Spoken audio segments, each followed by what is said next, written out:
Whether you're new to pool and practicing the basics, or a more experienced player performing drills to improve your shot making and positional play, the Drill Partner is perfect for you.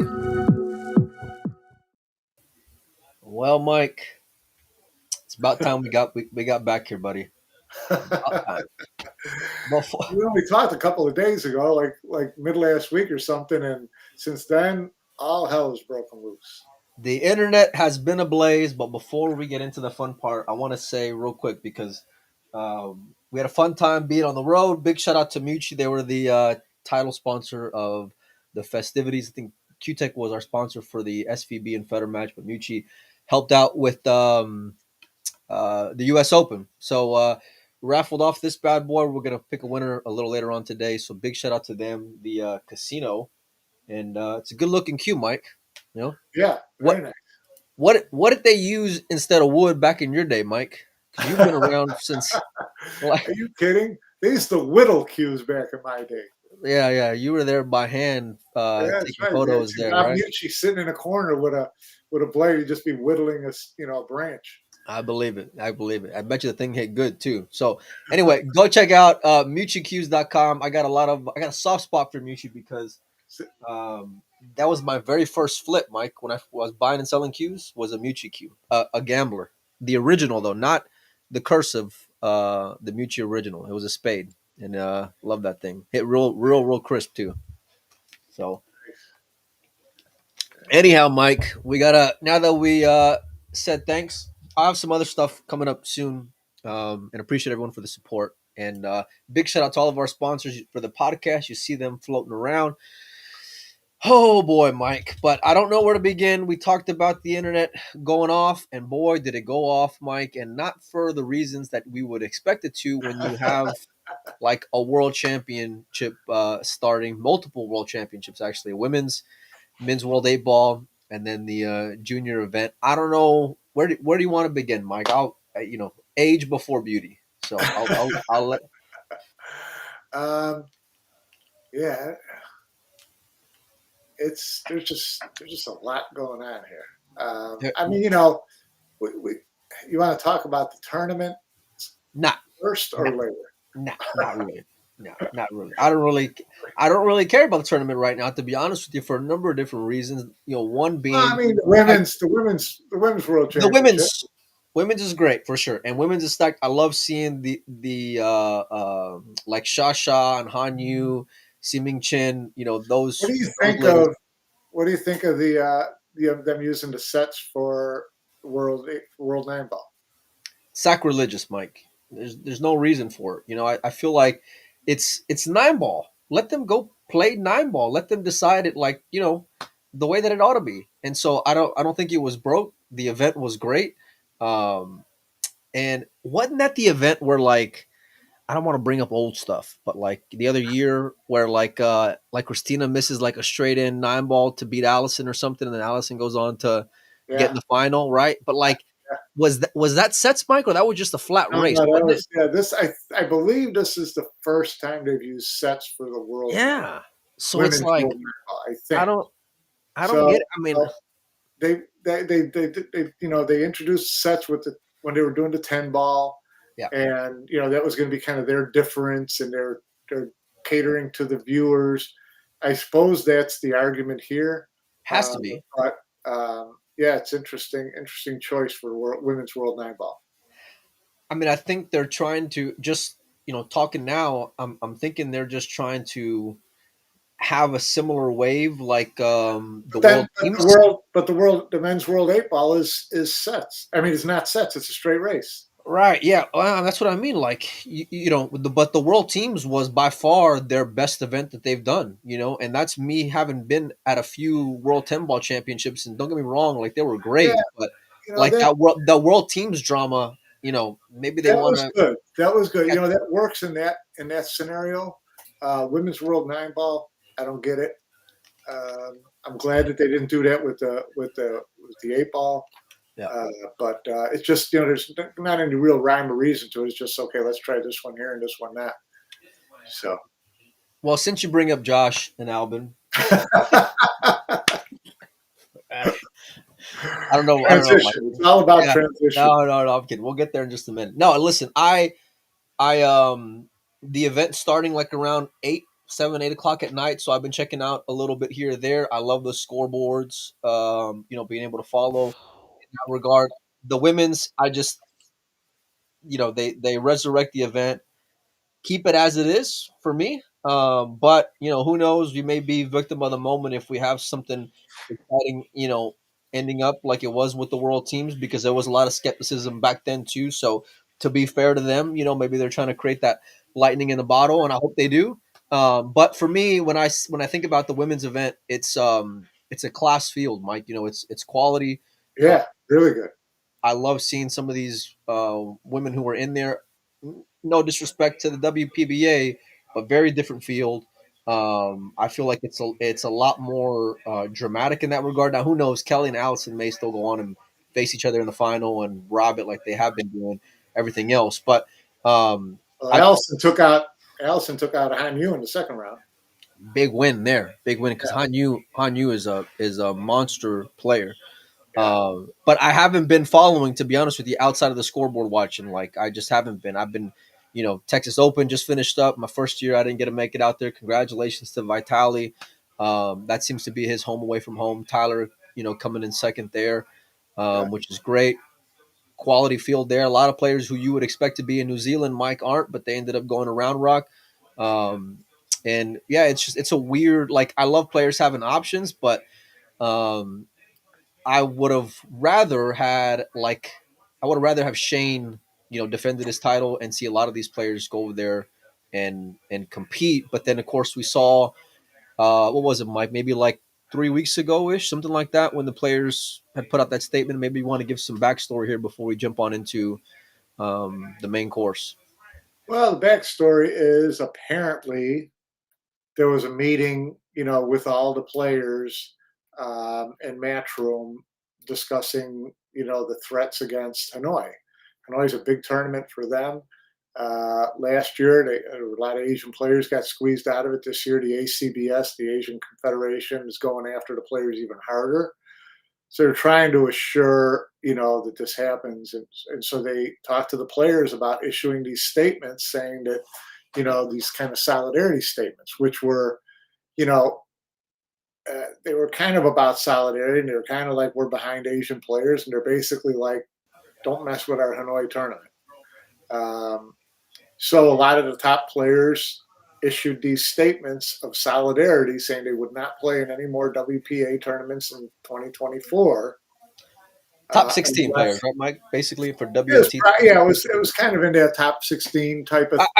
I think more players jumped on board after the fact, but I think their goal was to at least get the top 16 players to. Yeah, they on had the same most of the page. top guys, but I did not see anything from a Mario He. I didn't see anything from Max Fleckner. I don't know. Maybe they're out there and I didn't see them, but there are a lot of notable players. Dennis Grave, I didn't see anything from him.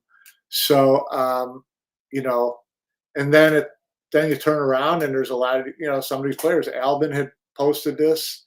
Obviously, Josh Filler had posted this, and lo and behold, they're there in New Zealand playing WPA World 8-Ball Championship. Well, it's interesting, Mike, because a year ago, we have Qatar going on, we have China Open going on, and there were a lot of question marks a year ago, as there was with the cloud hanging over Hanoi, right? And there was two Right. players, actually, I mean, mainly two players that were, in question, right, last year, and there was, we weren't sure which side they were going to be on, so to speak, which route they were going to take, who they would be supporting for whatever reason, whether it be federation or their love for WPA or sponsorship, whatever. It was Albin and Filler, right? Those were really the two biggest question marks that we had around this same time last year, Mike. And Right. now here we are a year later. Was surprised to see more issues with the ACBS and Hanoi. I thought personally, okay, they let it go. The event was great. You gotta just appreciate the fact that it was so epic, right? Especially for it being such a new event, and then to have them try to basically do the same thing as what happened last year, come to light, They're trying to hijack Vietnam. I mean, they see that it was a big hit, big win, and they're like, well, if someone's going to have a big win in Vietnam, we want a piece of it. And so, they kind of already doubled down by announcing a world championship there next year, World 10 ball, right? Well, the announcement came with Josh. Yeah, on the Killer Fillers, which we'll come back to that because there's a lot of interesting stuff around that. Yeah. So you got all this going on, and Josh and Albin. Josh, we had a lot of speculation last year about who was he going to side with at the end of the year. And he ended up coming out making a statement saying, I'm a Matchroom guy, right? And so he said that last year, and then he said the solidarity thing this year. And then he shows up in New Zealand with a bouquet of flowers and a cue case over his shoulder, and he's ready to play. Well, it was obvious now in hindsight, but there was some serious questions with Josh in particular, where he was going to go last year, Mike. I mean, there was me and you thought, and we did plenty of shows last year where things that we had heard were his participation in the Mosconi Cup was very much in jeopardy given the state of affairs from last year. Now, we may have we may have just been speculating and we were just wrong. Well, I don't know how close. I don't know how close he ever really was to, bucking. Come on, Mike. Matchroom last year. Come on, Mike. I have no idea how close he was. Do you know? We heard a pretty good story. If you maybe. I'm not going to refresh your memory here with the live mic. We can talk after the show and I'll refresh your memory. But I remember hearing a pretty good story last year. Nevertheless, though, here we are, Mike, a year later, right? The players put out that solidarity statement, which was great, by the way. I love players taking a stand. We've said it for since all this drama has been happening. It's like you got nothing without them, right? But at the same time, we know how hard it is to corral pool players, especially professional pool players. They were it was a dumpster fire seeing them try to get together for a union. What was it, like 2 years ago, 3 years ago, something like that? Please don't ever bring up a union again. Yeah. Please. And so to see them kind of get on the same page here when it comes to WPA and the ACBS bands and things like that was great, and I loved it. And it was great seeing all these guys kind of say, hey, listen, we're aware of, I mean, they didn't mention the World 8 Ball, but everyone knew that was the next big ticket item. You know what I mean? $75,000 to the winner. And we're willing to stand together in support of our Asian peers and say, hey, we don't agree with this. And we're going to take a stand by not playing in WPA sanctioned events. And then, like you said, see social media. Josh is there. You're hearing with your ear on the ground that Albin's there. And I thought they weren't going to play, Mike. You thought they weren't going to play, right? Well, when I saw Albin's name there, I knew he was playing. But, Josh, when he showed up there, it was this big post by his wife saying, she thought he was going home to Germany, and he showed up to support her, and what a wonderful husband. And like I said, meanwhile, he's got a cue case over his other shoulder, and he's hitting warm-up balls. So, listen, we all know that there's a couple things. People say, well, they got to make a living. Agreed. Which they do. They're in a tough spot. Agreed. Okay, but there's ways to play angles and there's way to not play angles. And Josh, ways to play angles, huh? With the pool players. Huh? Yeah, right. And Josh played bad shape on this one. I mean, he just did. I appreciate that he was in a tough spot from his loyalties to Predator, from his wanting to win a World 8 Ball championship, from $75,000 top prize when 15 other guys said they're not going. I want to jump into all these things independently, Mike, because I don't. But they all play a role in it. But the main thing he did was within 3 weeks he kind of said, about that WPA thing, I was just kind of kidding, and he went ahead and played he's playing a WPA event, and then he waited. Here's my biggest problem with Josh on this. We all know that he posted this "Here's the real story" email, right? And talked about his reasons for doing it. It seems unfair. It wouldn't be treated as sanctioned. I spent thousands of dollars already on travel. I've always wanted to win the World 8 Ball Championship. I always wanted to get together with Pia. Otherwise, we're not going to see each other for 3 months. all that may be true, but then don't write the solidarity thing 2 weeks before. So he said And his wasn't the copy and paste that I seen on others though. Like he threw it in was his to a own. certain extent, and then it got Oh, to to the an bottom, extent, yes, and yeah. then it But got then to he the bottom. also He said, I enough know is what it enough. feels like to have federations hold the might that had the strong hand, right? So, he goes through all that, and I guess I could see him being in that room with everybody and feeling the pressure to post this statement. And he goes ahead and posts it and probably immediately regretted it. My biggest problem with him is that he waited, 6 days after getting to New Zealand to address it. So he let everybody say, why didn't he get ahead of it and I just don't know say, if I what? buy that like peer pressure conversation though, Mike. Not that angle because Josh is very much his own player. He's not afraid to go against the grain when it comes to like maybe PC things to do. Right, at least as far as like in eyes of fans, he's used to being a bit out there and people perceive him as cocky or arrogant or whatever and so like I'm not sure that I can co-sign that when it comes to I was in the room and I felt the pressure from everyone else and I wanted to be like everyone else. I can't get there, Mike. Well, who knows? There's pressure, or maybe he just got caught up in the moment, whatever. But I believe that he pretty much immediately regretted that. and but But then, not I don't know about immediately. I mean, the thing stayed up on their pages for quite a bit, and they were being celebrated. All these players were being celebrated, whether it was on Matchroom posts following up, whether it was on pool forums all across Facebook and otherwise. Right? I know I shared a lot of them on social media, and a lot of the big points were the big boys. I mean, let's just be real. It doesn't weigh the same from a guy like let's just say Kachi, for example. No disrespect to Kachi, he's a great player, but he's not Josh, right? He's not Federer, he's not Shane. So like to get the three biggest players on board is pretty massive, Mike, especially considering the fact Shane's the defending champion. Josh is a top 3 betting favorite in everything he enters into.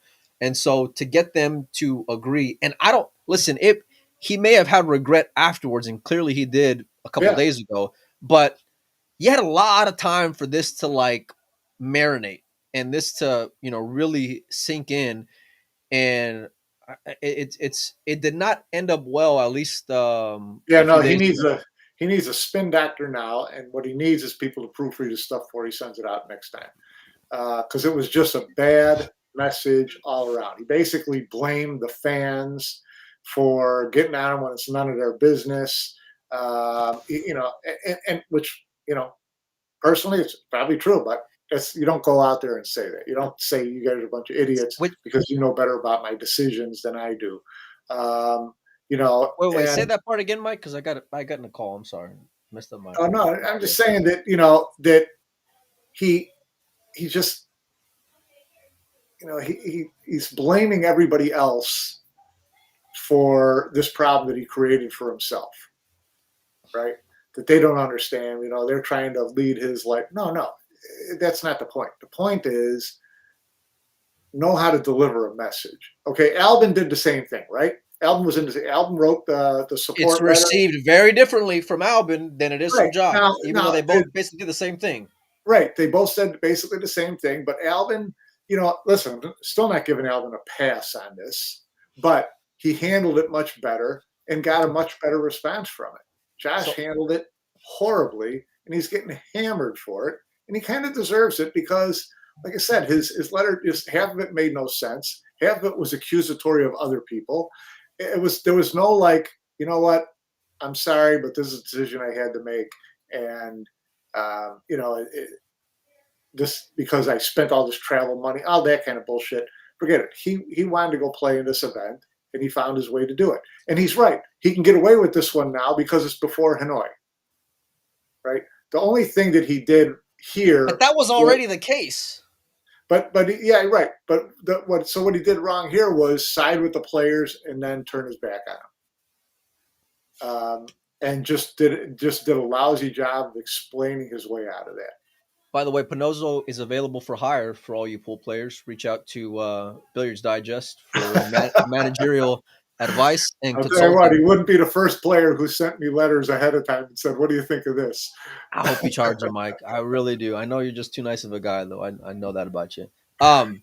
Look, I went out to dinner at the U.S. Open with Pancake and a bunch of other players, and one of them was Josh, and Josh was sitting right next to me um, at Gordon Ramsay's there in Atlantic City. Mike, it was a great meal, and one of the things that got brought up, obviously, and this is all like just dinner conversation, was that event, and Josh was pretty upset. He's like, "Man, I'm losing thousands of dollars because of all this, and I just wish all this would stop." And so I took that as okay, it's great that he's standing up, but man, like this is really hitting home for these guys Yeah, financially. When financially, like it is tough to make a living and stay in the green playing pool. You could spend $3,000 or $4,000, get top 16 of a major event. I'm not just talking WPA events into yeah, a major event and not even make any money, Mike. It's very difficult to crack that nut, right? So like when he tells me this, I'm like, man, that's a tough spot, but it makes me have like that much more respect for Josh because like he's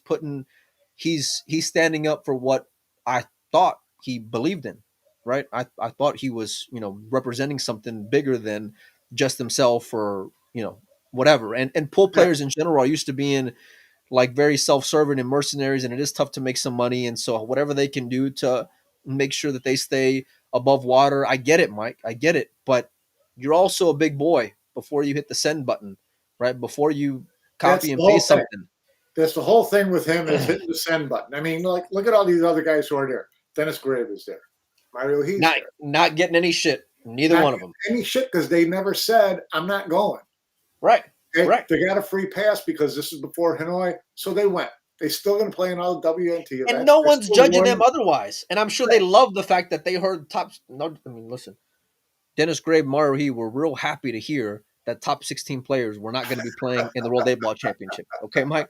Let me just be real with you. All right. Yeah. So So, are Team Poland as well. so yeah, so it was all about him being part of this statement making and then turning his back on it, which he had regrets, whatever. I kind of understand all that, but the way he went around about it was just like, okay, I'm just gonna make you guys.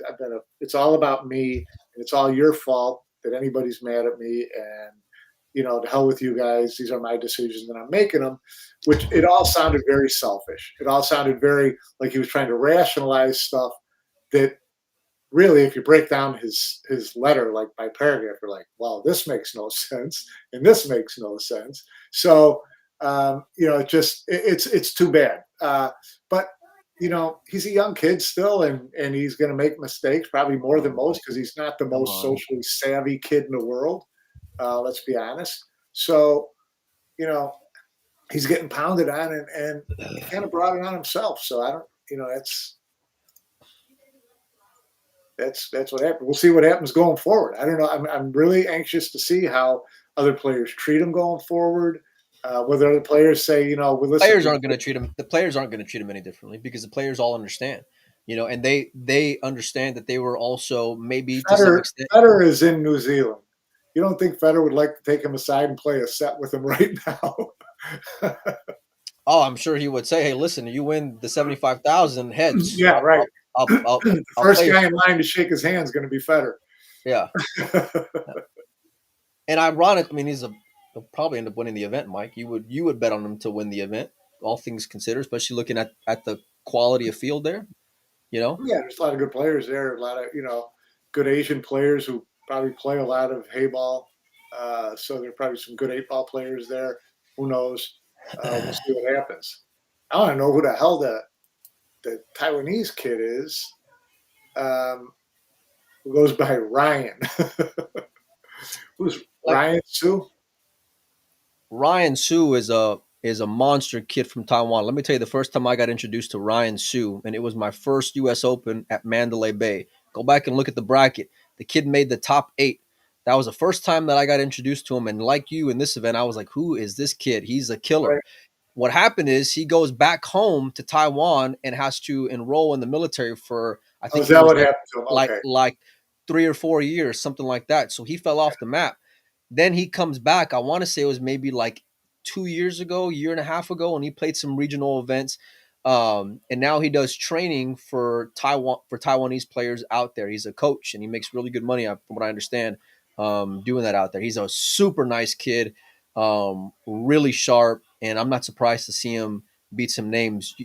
But like if you look at it compared to Taiwan, you'd name like 8 other guys before him. Yeah, But right.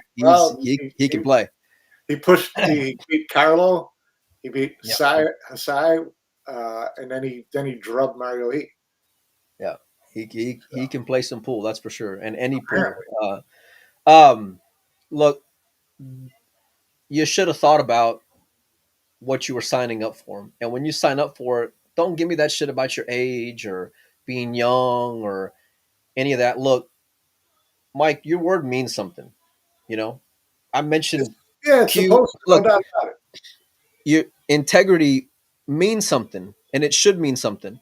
You know, I brought up Q's earlier. You know, listen, if the Q deal messes up and I'm the one selling it, it's on me. You know, because my reputation and my word means something, right? So if you say I'm going to do something, even if you find out after the fact, like I'm taking the worst of it, you take the worst of it because you want to keep your name out of the mud. You know, and I wouldn't have been upset or um, wouldn't have trashed the guy if he just didn't say, "Hey, listen, I ain't gonna hit send." You know, y'all go ahead and don't want to play. I'm gonna go ahead and play. And this is you knowing me and my passion for the WPA and all that, right? I wouldn't have been mad at the kid for doing that, you No, know, at all. yeah, But you did it, definitely was still their decisions. right? But you did it, so you Right. should have followed through with it. And when I see him there on social media in New Zealand, I'm thinking, okay, he's gonna go visit his wife. He doesn't want to waste the plane ticket, whatever. You know, I get that, right? Go hang out for a couple of days, and I'm like loving the idea that I'm going to see a photo at some point of Josh and Federer sitting together. Probably would have been 1 and 2 favorites to win the event, right? Sitting there together, watching their wives play pool, and pretty much saying, you know what, here's to you guys who are putting it on, you know. Yeah. But you waffled and you went back on your word. And then you go out there and you put out a statement where you basically, like you said earlier, blame everything under the sun as to why, right? You decided to change courses. You could not have handled it any worse. And No. you like Josh. I like Josh personally, you know. And so to see the way that he went about it was awful, absolutely awful. Albin, unlike Josh, at least he went on there and he apologized and said, "Hey, listen, I got other interests outside of this when it comes to the events he puts on out there in relationship to Predator." He actually apologized with his post, so like his is received very differently than what Filler's post was, Yeah. and um, you somebody should have given that kid some advice, because I'll tell you what, my you when you make a mistake and then you make it worse by the way you respond to it, ironically enough, it's very WPA like, because that's like their MO. You know, that's the way that they handle their business. And I know Josh, I'm not trying to imply that he had any influence when it comes to that in regards to them, but like I can't help but think it's pretty comical, you know.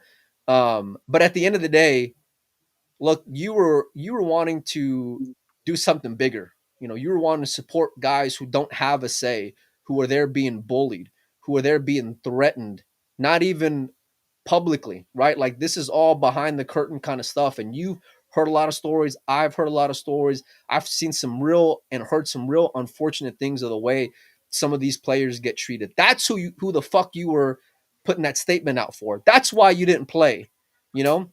Right. Not because of Predator or some extra cost or whatever. You know what? You were already in the States. You could have booked the flight to Round Rock. You probably would have been in the finals, although Vitali's a monster with that break.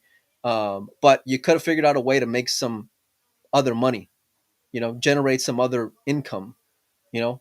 And so to do what he did, he's just taking a bath online. And like I said, I like Josh, but he's, you know, you just got to take it on the chin at this point.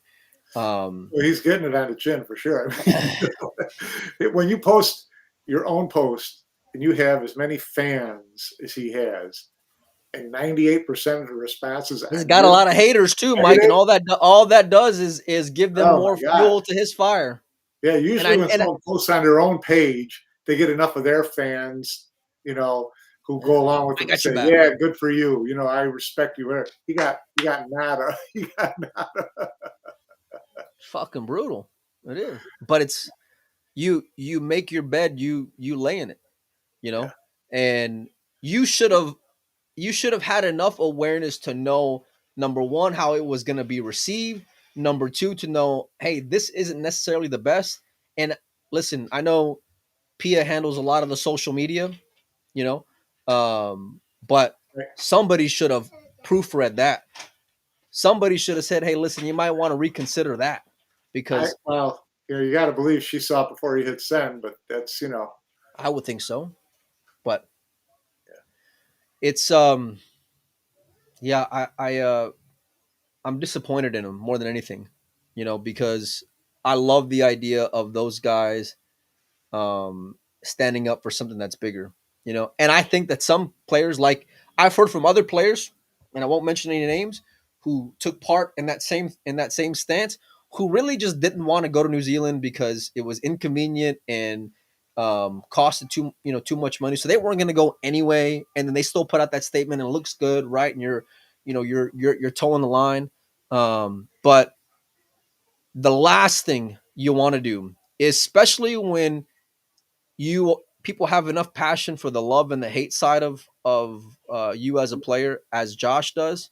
The last thing you want to do when you finally get some, like, hey, I'm getting some good PR because I'm doing the right thing, and you go the other way on it, Mike, and then you respond like that, Mike. Fuck. I mean, it's not good, and At some point in the future, he's going to have to take a position on something else too, right? We're all going to be real cautious. no one's gonna believe him now. Right. Your word is out the door now. Yeah. And you know what that does is that, like, every other little thing where, like, you're being sincere is just gonna be disregarded because of this, because Yeah. it's your reputation, Mike, and it takes a lot to build trust, especially publicly. You fucked up is what he did. Yeah. Like, you really did, because, and look, like I mentioned before, if you don't post it and he just goes out there and plays, I'm saying that kid made the best business decision possible. Yeah. And you say Because just Josh being Josh. everybody, yeah, of course, because we saw it last year, right? He didn't care. He picked up a good, what was it, Mike? He must have picked up at least a good 90,000 over 80 the or course 90, of like he won like China. 2 events. Yeah, Qatar and China, and then skipped Hanoi. Yeah, he did. And now he can't wait. Now Vietnam's his favorite place. So go figure. Yeah. So And he already it's also posted not good. lost the fact. It's also not lost, Mike, that he does this after getting selected for the Reyes Cup and the Mosconi Cup. So Well, that it was, makes it, he said that was his main reason for playing the European Open, was to get Reyes and Mosconi, and he got that. So he's got his guaranteed money and off to he New didn't Zealand to go. get it in European. He got it at the U.S. Open. I mean, U.S. Open, right? Yeah. So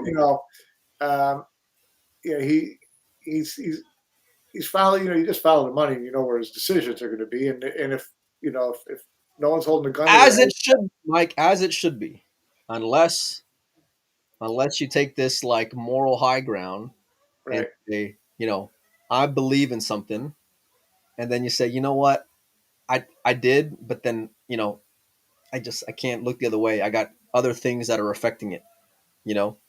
But you should have thought about that.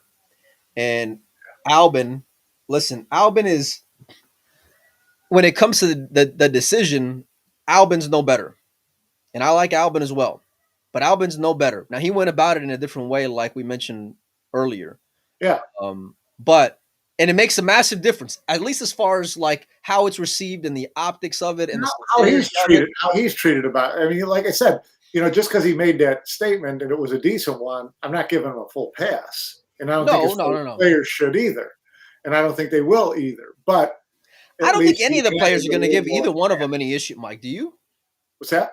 Do you think any of the players are going to give them any issue? Otherwise, I don't think they will. Well, I don't know about issue, but some might say to him on the side, listen, next time you say something, it's your word, stick to it, or don't say it. Because he still went against what he posted, which was what everybody else posted. So, he admitted that it was a mistake. So, I think that's where I think you get the difference between Alvin and Josh. And again, this is all because you posted those statements, and it's about, does your word have any credibility, and do you have any credibility? Because all these other guys who played, they're not you got this is all about supporting the Asian players, right? Naoki Oi's in New Zealand. So, Cheng Jun-Lin is in New Zealand, although he's not, he's not a big WNT guy anyways, but Carlo Beato is in New Zealand well, as well. Carlos, no one ever thought if Carlos got an opportunity to play someplace, Carlos playing. Carlo's about Carlo, and that's fine. But it's always been known that way, and he didn't say anything to the contrary ever. So Carlo's just sticking to being Carlo. Carlo's supposed to be playing the Ho Chi Minh tournament too, and then he'll show up in Hanoi, and that's why, to me, I want Hanoi to be tomorrow, because theoretically, that's when the official line in the sand gets drawn, and then we're going to see. Then you're not going to have a choice. From Hanoi on, you don't have a choice. EPBF put out a letter saying anybody who plays in non-sanctioned events is banned. ACBS put out, I think, anybody who plays in non-sanctioned events is banned. So once Hanoi comes around, then that's where the rubber meets the road on this topic. Then we're going to find out who's where. And Josh says he's playing in Hanoi, and if bans come after that, he'll deal with it. Okay, which to me is kind of interesting, because he was the face of the announcement for the World Tenball Championship being in Vietnam next year. So, do you got any faith? Do you got any faith that he's going to deal with it? Well, here's the thing. It's if you're telling me that if Josh plays in Hanoi, these bans go into effect, that there's no chance that Josh plays in the World Tenball Championship in Vietnam next year, I'm going to say World Tenball Championship. Some way to rationalize it between now and then. And then let me ask you this: by some miracle, if Josh gets an exemption to play in the Predator World Tenball Championship, do you think he'll take it, or say, you know what, I'm dealing with this suspension here? I don't know. He'd have to. Hopefully, he would talk to more people than he talked to people doing the last thing. So, because sooner or later you're going to wear out your welcome with the people you keep telling you're supporting. Okay, so if they're banning all these players and all these players can't play in these events, and Matchroom is the only place these players can go play, and then Josh goes and plays in the World Tenball Championship that none of these other guys can go play in, then you're talking about a real sour taste. Look, let me use my crystal ball here, Mike. If somehow, some way he gets suspended after Hanoi, and then you get allowed to play in the World Tenball Championship in 2025, right? Josh is going to fucking play, and he'll be there. He'll be there with his Panthera ready to go.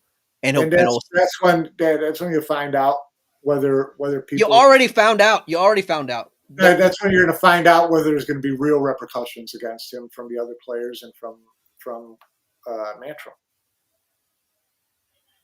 Well, I don't think Matchroom's going to give him any issue for playing the World Tenball, not officially, not publicly. Now we know what things, get said or whatever. And I think a lot of these players, to be honest with you, I think a lot of them, to some extent, probably were pressured into posting that statement, Mike. But at the end of the day, you still agreed to it, and you should have. You're a big boy, right? Follow through. It's not that difficult, And it was like, the shitty part is that, like, it meant something. You know what I mean? Like, it meant something. Listen, we don't get to do a whole lot of shows on this topic, and for a number of reasons. The main thing is the language barrier, But I remember being there, and this was last year during the U.S. Open, and I'm sitting there at the Hal booth, and Huang is there, the face of Vietnamese pool, and SVB, and I saw a really sincere and thoughtful conversation between Huang's translator, Shane, and Huang, about Yeah, all the shit that they had to deal with. And you could see it in the dude's face. Like, I can't speak Vietnamese, Mike, right? But I'm a human. I understand when someone is distressed or yeah, yeah. whatever, and you saw it on that dude's face. And this is after, like, you have a lifetime of waiting for like the big event to come in your town, right? In your neck of the woods, in your part of the world. You know what I mean? Hanoi was a really big deal for him, and there was a lot of other players as well who had gotten suspended or who chose to sit out because they didn't want to be suspended or face those repercussions. And it was terrible for them, the things that they had to deal with.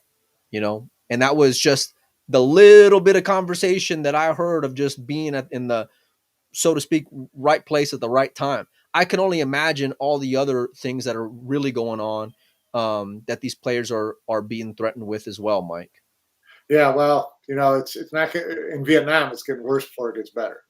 So, they are officially ACBS Well, is it depends on who your affiliation is with, because if you're Predator, you're growing in that market, aren't you, Mike? I mean, you just mentioned the World 10 Ball Championship. They got that with, I'd imagine, with the approval of the ACBS and the WPA to put yeah, on the event there. of course, but the Billiard Snooker Federation there in Vietnam has been suspended from all these other events in Asia for 6 months, right, till January of next year.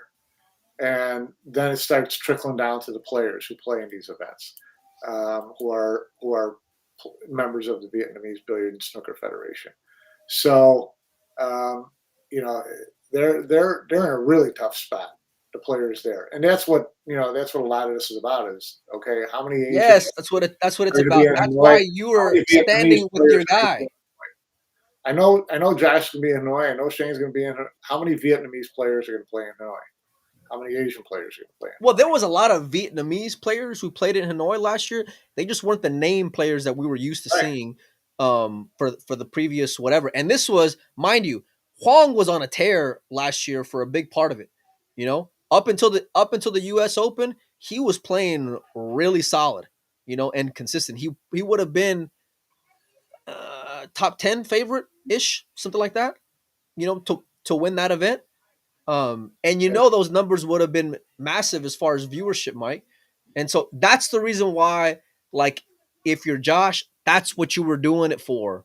If you're Albin, that's who you were doing it for. You lost sight of that for whatever reason, because I put on a tournament with Predator, once a year, or because I'm, didn't get it doesn't matter. You're doing it for you're doing it for them. And this is the other thing that really pisses me off, that I don't think a lot of people really give, um maybe credit or shine a light on it. One big player who chooses to take a stance, who really doesn't like taking a stance, is Shane. And if you talk to him, Mike, about stuff like this, he cannot stand it. Okay, now he knows who his he knows who has the most chance for upside here, and Shane's very business oriented. And Mr. 10 Ball is now Mr. 9 Ball. That's how much faith that he's got in Matchroom and that team and where they can take the sport. But he's doing it when he takes stands like this. He's doing it for fucking kids like Federer and Josh and all these young Europeans, because Shane will be long gone out of pool by the time they get to reap those benefits, Mike. Yeah. You know, he really will be. And he's doing that shit for guys like you, and you can't even do it for you. Yeah. No, 100%. He did it last year when he bailed out, when he changed his plane ticket the last second, bailed on Qatar. Yes. Yeah. At the US Open, Mike. At the US Open, because that flight and that hotel were booked already to go to Qatar. And he says to Huang, because I'm there, I'm doing it for guys like you, because it's not right. That integrity and that high ground wasn't to say things publicly. It's because he knew that it was the right thing to do. And Yeah. Shane did it because that's who he is, Yeah. you know? even though I'm guessing it probably costed him money as well, and I'm sure it was a pain in the fucking ass to deal with airlines and hotels and everything else as well. But given the field, he would have been a semifinalist at worst, probably, Sure. And I'm sure they would have paid pretty good. They may have had his video on that hotel. Josh is in his early 20s, and I get being young, right? But you fucked up here. You really did, because you had a chance to do the right thing for guys who don't have the platform that you have, who don't have like the same volume in your voice like you have. And that's who you were doing this shit for, and you lost sight of it, right? And so the the respect that he lost amongst fans, out the window. And this is from someone who defends him all the time about what, because I like Josh, you know, when it comes to like things outside of Mosconi Cup, you know what I mean? But you wear that crown, and it's a double-edged sword, Mike. You wear that crown, you're gonna have to live with it, Yeah. And this is something that, look, maybe he wins the event, right? Maybe you win 75,000. I wonder how much money, if you go back and talk to promoters in Vietnam in 15 years, and wonder how many times they are going to look past that kid now to not bring him in for exhibitions and things like that, which he just did a few months ago. Right. You know what I'm saying, Mike? It's short-sighted, is what it is. Well, you can still ride into Vietnam on Predator's coattails in the future. So. Oh well, yeah, you got the you'll have that for sure. You have that for sure. But at the end of the day, it doesn't take much to just do the right thing. And it's, my mom told me something a long time ago, and she's like, common sense just isn't so common, and little things like this are what's disheartening about the pool world, because there's opportunity there to just do the right thing. You know what I mean? Like when all this shit happened with the WPA and everything, Mike, like, when we're doing all these shows and we're bitching at them or whatever, it's because it was like unfair to those players who were getting bullied and threatened. We had all heard a lot of things for a lot of years. You know what I'm saying?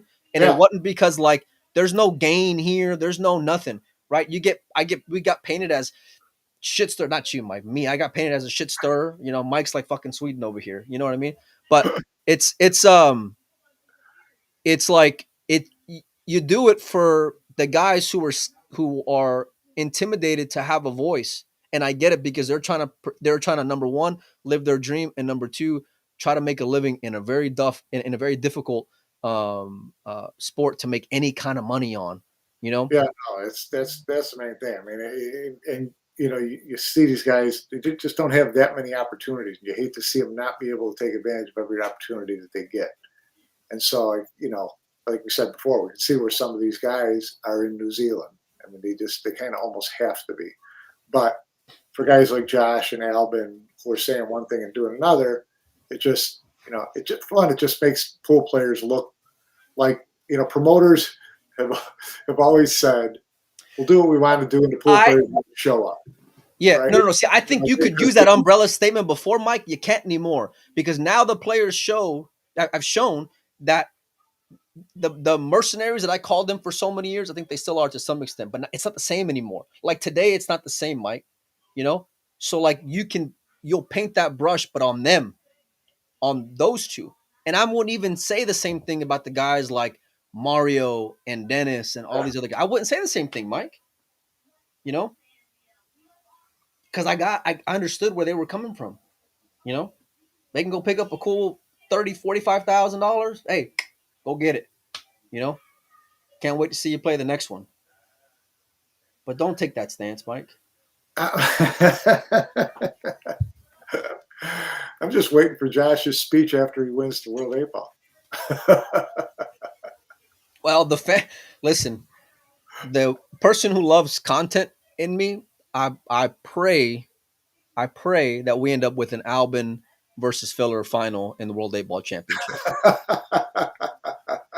And Poole is kind of funny and gaffy where like you never know, right? I mean, we just saw Federer versus SVB in the final of the US Open. So like I'm hoping that some way, somehow we get that. Um Look, it's bad when you look bad and the WPA is not taking a bath during any of this.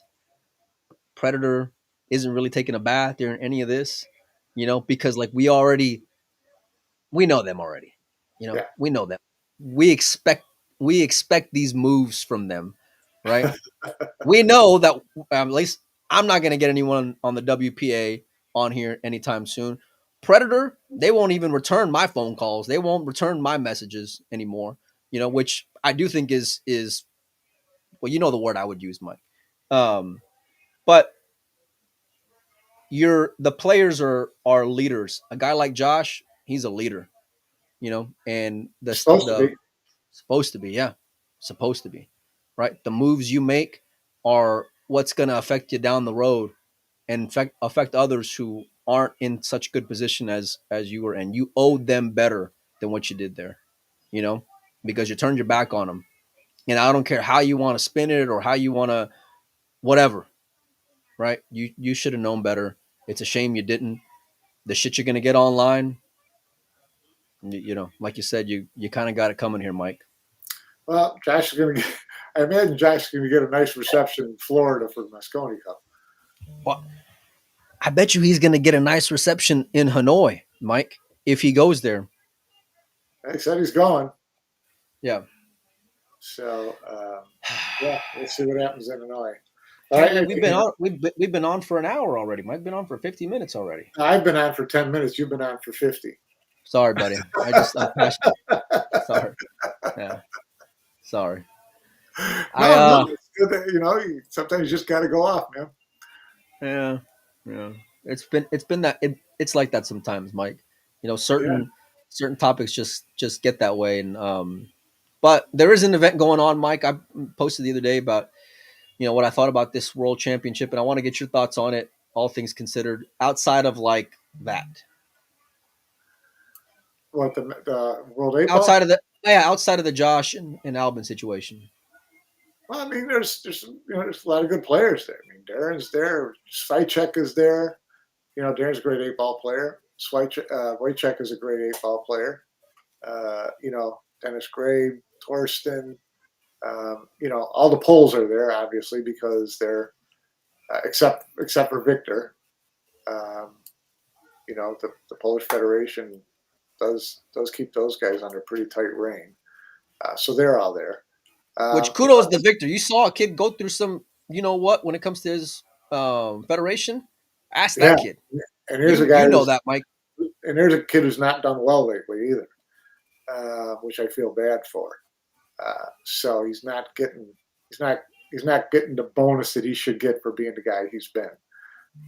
So we'll see what happens. But yeah, a lot of Poles in this tournament, still in the event. It's shaping up to be, it's going to be a great Final 8, Final 4. And there's a lot of good talent there. Races to 8. I don't know what the races are as it goes deeper.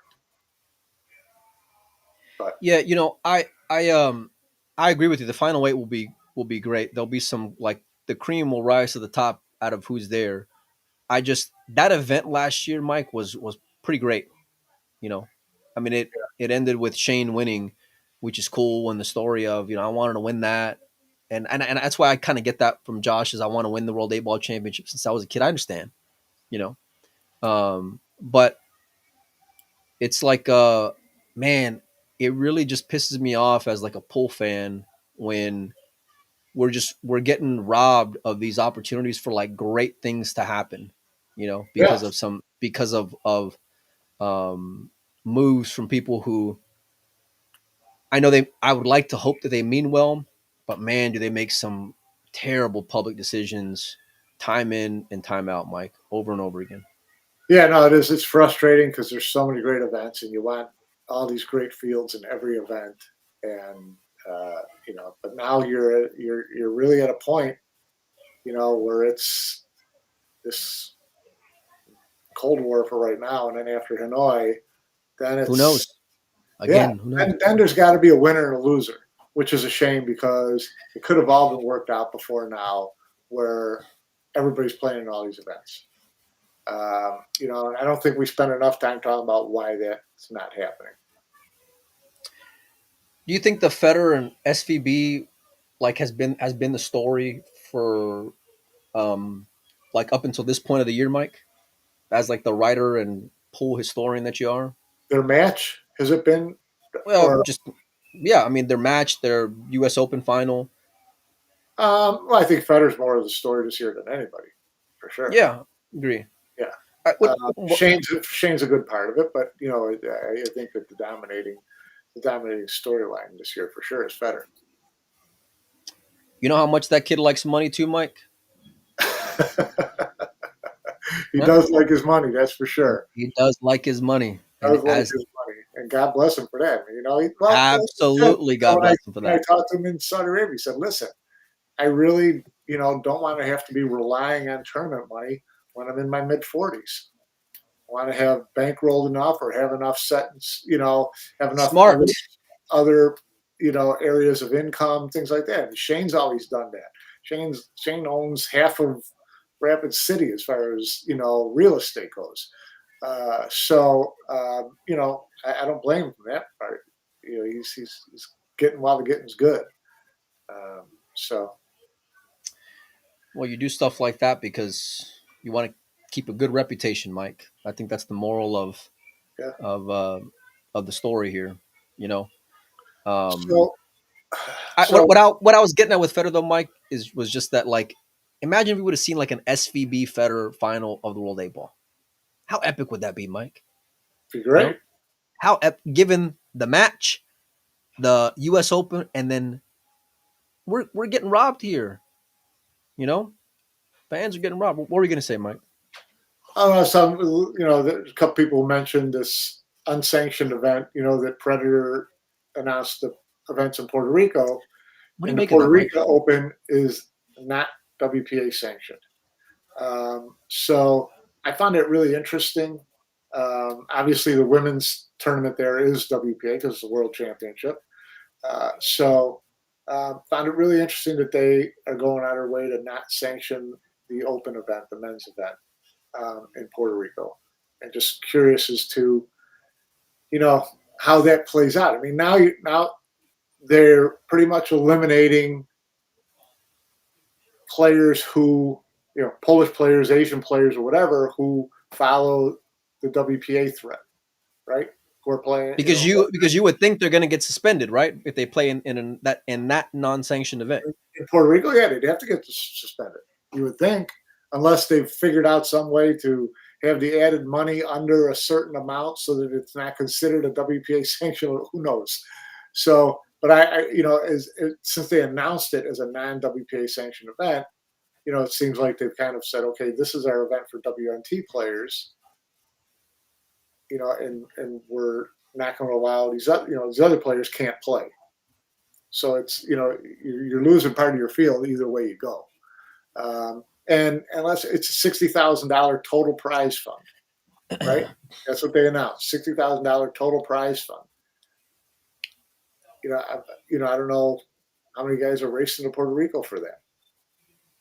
I mean, it's Puerto Rico in November, Mike. They'll, you know, if they got a spot opened up, I might take it. I'll put it like that.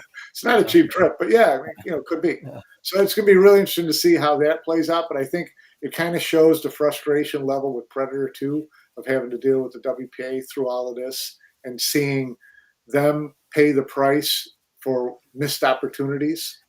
You know, the players are missing opportunities. Predators are missing a lot of opportunities too. To have the feel that they would want to have.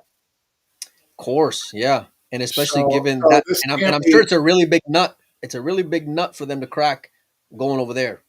So, you know, so it's, you know, it's tough on them too. And you know, I think that they're probably smart to have stayed as quiet as they are and have this. Come on, Mike. Come on. Oh, come on. If you're a smart business, it's all about the players. It's about the WPA and it's about Matchroom. People aren't stupid though, Mike. I mean, this just because you don't like your silence can speak volumes, especially if you deem yourself to be a leader in the industry, which they do. You know, Yeah, do you? I mean, because then at the I same think that time, they at the think that same they're time, speaking. I think that they're speaking by putting money into these tournaments. which is great, which is great. Yeah. You know, but you could still do other things as well, Mike. That maybe you know aren't so popular in the moment when it comes to the people who you're there having photo ops with, right? But then think about I'm talking about the bigger picture here, Mike. Right, I the think theme of there's the plenty of day discussions between Predator and WPA right now. has to be just given that Puerto Rico thing. Right. But my point is So, that so do you need to air that? no, but you could all like Predator has been very quiet during all this, you know, very quiet throughout all this, and nobody wants to talk about the Pro Beard Series not being around this year at all. Everyone just wants to look the other way when it comes to things like that. And listen, you got to give them credit for putting on events and figuring out ways to get big sponsorships to take over these world championships, which is great, you know. But there's something is amiss here when it comes to players not wanting to attend your events, you know, for whatever reason. And but it's been a consistent theme. We saw it going back to a few years back, pre-COVID, if I'm not mistaken, for the World Championship, Mike. You know, Yeah. we want to see the best players compete as fans. That's what we want. I'm sure from a content standpoint, their numbers for their YouTube and whatever else would be massive with a much better field. You know, you don't think they would want to have Sky playing on the World 8 Ball right Yeah, now? I think that but in that case, in terms of Predator Pro Bear Series, they they chased players away by their decisions for format. Okay, wasn't I'm not playing a Predator tournament.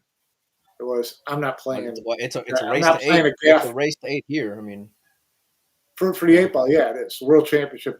But the Predator Pro Billiard Series was all sets, and there were just a lot of players, especially Americans, who were like not interested.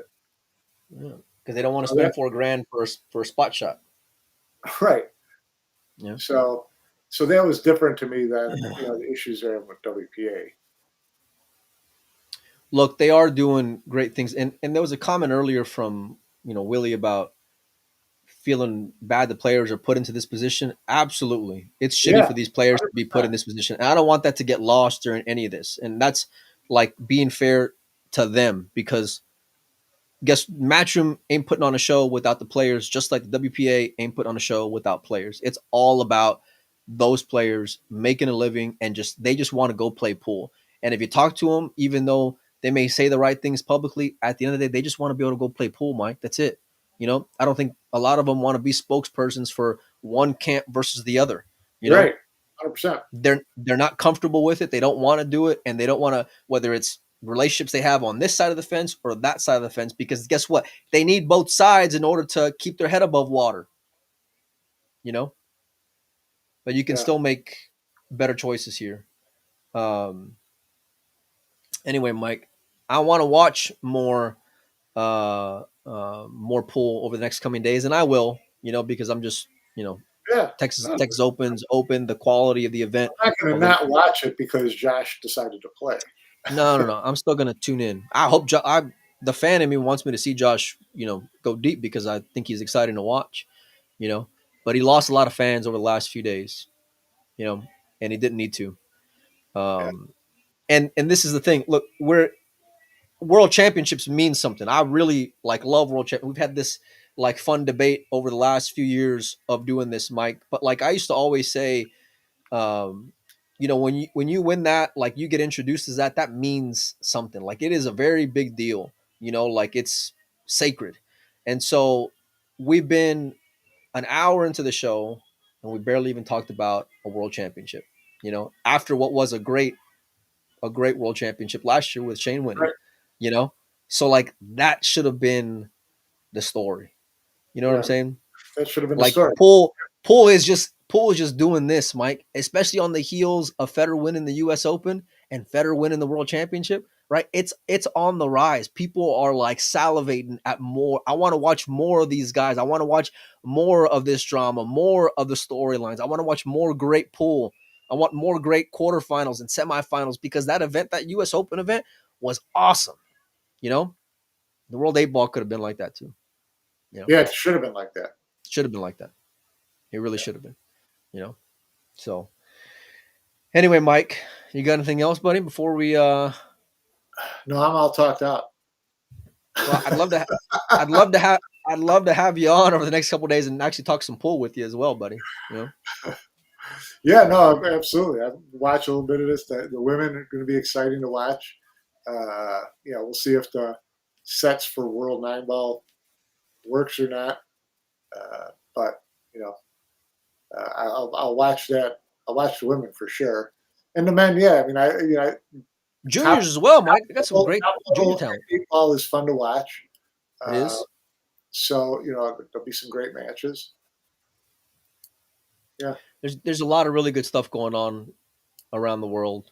The junior event's going to be great. I'm still going to watch World 8-Ball. The women, like you said, I really can't wait for the women because I want to see who's going to be in that final 8, that final 4, especially. Jessica. Isn't she just fun to watch, Mike? She is. She's great to watch. Great to watch. I mean, I love her style of play. It's very Mika-esque without the. Yeah. You know what I mean? You know what I'm talking about. You know what I'm talking about, Mike. And God bless Mika. By the way, congratulations on Mika for a great tournament out there in Turning Stone. Strong in the final. Congratulations to Moritz as well. Yeah, great stuff. We're gonna be at Griff's later on this week. If you guys are in Las Vegas, make sure and stop by. We got a Lucasi West Coast tour out there.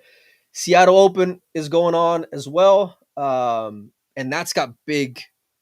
A lot of decisions can be made there, or a lot of moves can be made there at that event as well, Mike. That's going to be something you really want to tune into because, especially on the American side, there's 3 events in the U.S. between now and Hanoi that guys can pick up some decent money, trying to get them a little bit closer to being in the equation, and then you got the Perry Open right ahead of Hanoi, so.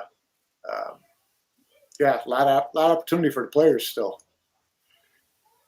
I can't wait to see these American fans and what they're going to do to Joshy out there in listen, the Florida. Fans. Yeah, what about the players? I mean, if you're Federer, if you're Shane, and you stuck your chin out like that and saw Josh do the same thing and turn his back on you, they're going to be lining up to draw him in Mosconi Cup. And I hate to break your heart here, buddy. No one's lining up to play Josh in the Mosconi Cup. I don't care. I don't care how upset you are at it. No one's going to be lining up to play Josh in the Mosconi Cup. In the past, I'll bet you what. I'll bet you Federer's lining up. Federer might. Okay, Federer might. We heard the story about Shane not wanting to play Josh last year. Don't get it twisted, Mike. Yeah, but since then, Shane's played Josh a few times, done all right. He has. I'm just giving you a hard time. All right, you around tomorrow, Mike? Because I got a flight in 2 days, so tomorrow's really my last day to do a show before I head out of town. So if you're available, we can talk about pool tomorrow if you want. I'd love that. Can we, please? Thanks to all the sponsors. Right? Yeah. See who cheated on a shot. Isn't that the thing, Mike? That's the new thing to do. It is. You see the Carlo Beato one at the World 8-Ball? I didn't get to see. I saw the kick shot, which was amazing, by the way, and obviously it was a foul. But did he continue shooting after that? Because I didn't pay attention to that part. Oh, yeah, he was happy as a clam. He kept on firing after hitting that other ball? Yeah. Yeah. Well, all right. And this is with on the TV table too. Okay. Well, listen, appreciate all of our sponsors. These players got to start understanding the camera doesn't blink, son. So, No. Especially as close as they get on those shots, Mike, So, anyway, let's talk some pool tomorrow, Mike. I love having these types of conversations as well, but I want to talk some pool tomorrow. So, I'm sure maybe something really good will happen between today and tomorrow. I'd bet some money there will be, Mike. So, thanks to all of our sponsors who helped make the show possible. Thanks to Mike for coming on. Thanks to everyone who tuned in. Hit the like, hit the share button, help get the podcast out there and grow some more. We appreciate all you guys for tuning in. The page is about to hit 75,000 followers, which is awesome. After a couple of years of being around, but I got a big free giveaway for once we hit 75, thanks to our friends over at Q and Case and Lucasi. So uh, hit the share button. It helps grow it, and we appreciate it. They appreciate it. And yeah, anyways, we'll see you guys real soon tomorrow. And thanks